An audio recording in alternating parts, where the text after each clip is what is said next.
now David Wade. Mayor Menino about to address the residents of Boston, let them know what's happening as far as the city's preparation for the storm that is now well underway. We're going to go all the way to tomorrow morning. Let's listen in now to the mayor live at City Hall. No, sir. Thank you all for coming this morning. I guess Mother Nature wanted to give me one more gift. The snowstorm. My snow team met this morning, and Public Works has a good plan in place to keep ahead of the storm. We'll have 700 pieces of equipment on the streets of our city. Beyond the foot plus of snow expected, I'm very concerned about the frigid temperature. I am urging everyone to stay indoors, check on your elderly neighbors, see homeless individuals, call the police or emergency services, or call 635-4500. There's a parking ban in Boston, which means no cars after 12 o'clock today can park on the major arteries of our city. If they're there, we will tow you. There's no school in Boston tomorrow. We have 4 community centers that are open for folks who need it. The Curtis Hall in Jamaica Plain, Hyde Park, Paris Street, and Tobin. No hardy in New England. We've been here before. Take precautions and take public transportation and take care of one another. So our team is ready. We've been through this before, and I will get through the storm, and Public Works is ready to do their work as long as the public cooperates with them. Also, on the private lots in the city, when they plow them into the streets, we'll have the environmental services out there tagging those individuals, clogging up the roadways of our city. We want to make sure that the Public Works are able to do their job properly, and that's one big problem we have continually. Also, 3 hours after snowstorm, shoveling the sidewalk, 20 feet at an intersection, will tow cars if they're parked there, so public service vehicles get down those roadways. Those are all the instructions I have now. Maybe, I think Barbara Fair Public Health has an issue about some other issues we're concerned about tomorrow. Barbara? Thank you, Mayor. Just a couple of reminders. One is on carbon monoxide. You know, it's a deadly gas. It's odorless. You can't see it. You can't smell it, but it kills very quickly. We need to remind people both indoors and outdoors about the threat. So indoors, please don't use alternative heating methods. If you don't have heat, we ask you to call 635-4500 and we'll get help to you right away. Please, please do not use particularly your stoves and your ovens to try to heat an apartment if it's cold. If you're outside and you're shoveling out your car, do not turn your cars on. Do not turn the cars on until they're completely shoveled out. You need to make sure that the exhaust pipes are free and free about by 12 inches. You need to have a whole area outside the car that's free of snow before you turn the car on. It's going to be really cold tomorrow. People are going to be tempted while they're shoveling to get inside their cars to warm up.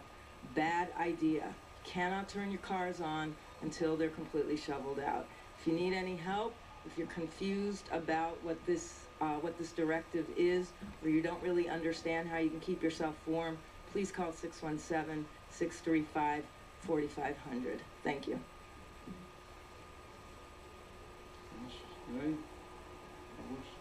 Please comment.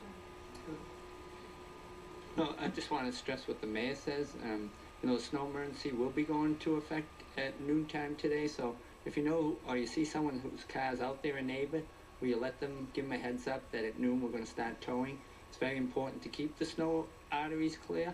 Also, you know, at the intersections, 20 feet is the rule, so we can get emergency apparatus around the corners.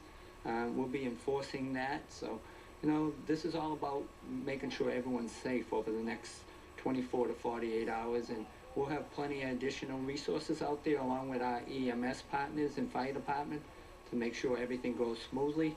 We just need your cooperation to help us over the next couple of days. And if you don't have to be on the road, please don't get on the road. The less people will allow DPW to do their job, and they'll allow public safety officials to get around as quick as possible. So We've been through a lot of storms. We'll get through this one. All we need is your cooperation. So, thank you. Any other questions? Just what a gift Mother Nature's giving you. It's quite a going away present. Anything you expected? I didn't expect this type of going away present. I expected other ones. No. They just wants to, they test me once again, our ability to make the city move during a snowstorm. We'll be all right. I tell you, it isn't the mayor. It's a team that's behind me. A team that makes it happen. Public Works, Transportation, Police, Public Health, EMS, all those guys, they work so hard and they make it happen every storm we have in the city of Boston. That's why it works. Teamwork that makes Boston work. How was it for you to sit there for that last meeting? Just your last big snow emergency meeting as mayor. Was it a little bittersweet? How was it for you emotionally? How do we know? A week ago we had a press conference like this for his last snowstorm. You never know what's going to happen next in Boston. Might be Snow Sunday. And no, I'm doing my job. That's all. I'm doing my job, and it's about the people of Boston. It's not about me. It's not about Marty Walsh. It's about the people of Boston, how to make the city work. That's all it is. And it's my team behind me that does it all. Thank you. Anybody else? Yeah, just one question. I know in the past when you had storms coming in during the weekdays, there's been an encouragement for the sector, the private sector, to let people go early. I'm curious if you're calling for that this time, or want people to just stay home entirely? We're asking people to stay home if they can. We're not shutting city government down. We're asking people to take public transportation for sure. Take public transportation so that the public works crews can push the snow back and clear the streets. And if we do that, if they cooperate with us, we'll be able to get back to business on Saturday morning. What else? It's the last one, we hope. You miss it? Oh, yes, it's fun. Huh? Missed the 5 o'clock on the calls. 5 a.m. Right, John? That's so stuff. Thanks, guys. Thank all you guys, not me. So Mayor Menino saying Mother Nature wanted to give him a little going away present. His last snowstorm, the big headline out of this news conference, school canceled in the city of Boston tomorrow, and some important warnings from the mayor and his staff. Yeah, also asking people to really be on the lookout for anyone who might be trapped outside in this drastic cold that we're going to feel even after this storm is over. He's particularly worried about the city's homeless. It's true, and making sure people will shovel out around exhaust pipes. That's always an issue. Let's go right to Todd Guttner with an update on what we're looking at. Busy next 24 hours, Todd. Certainly is, Paula. David, yes, we already have snow falling. It's generally light, but there are some pockets of moderate snow. And here's the big story, the blizzard warning for the South Shore and the Cape. This is for later tonight and tomorrow morning. Blizzard conditions expected. Obviously, driving is going to be difficult.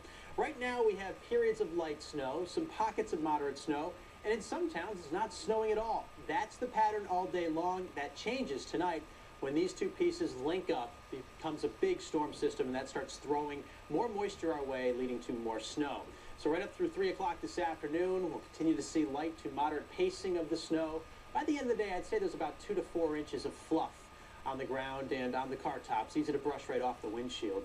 The snow bands start to pick up in intensity after dark tonight, continue after midnight through tomorrow morning's commute, at which point we'll see snowfall rates of 1 to 2 inches per hour. And then after the morning commute, from west to east, there goes the back edge.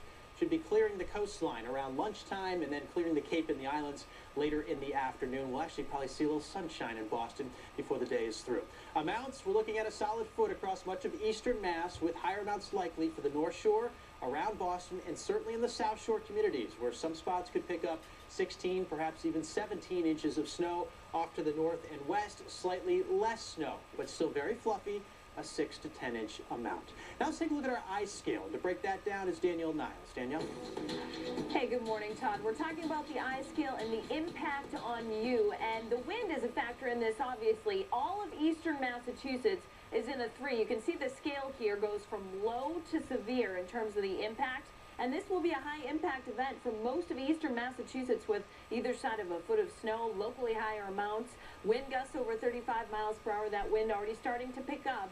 and minor to moderate pockets of coastal flooding for multiple high tide cycles. So we're already starting to see some minor coastal flooding right now at the shoreline. That will be the case again at midnight tonight, and then again at midday tomorrow, with the biggest areas of concern south of Boston: Scituate, Cohasset, Marshfield, back down towards Sandwich and the Outer Cape as well. Moderate impact away from the coastline. Commutes obviously won't be impacted, with 6 to 10 inches of snow and dangerous cold that comes in behind it, with the wind still gusting over 20 miles per hour tomorrow. It's going to feel like it's 10 to 20 degrees below zero tomorrow morning, and it will feel like it's sub-zero through the entire day. Paul and David, that's some serious cold. Wow, brutal. All right, thank you so much, Danielle. So as you can tell, our weather team is working very hard behind the scenes. We're going to have updates for you throughout the afternoon on every half hour. That's right. We'll see you for the updated newscast at noon, and then special coverage this afternoon on WBZ News at 4 o'clock. Stay with us. Have a good morning.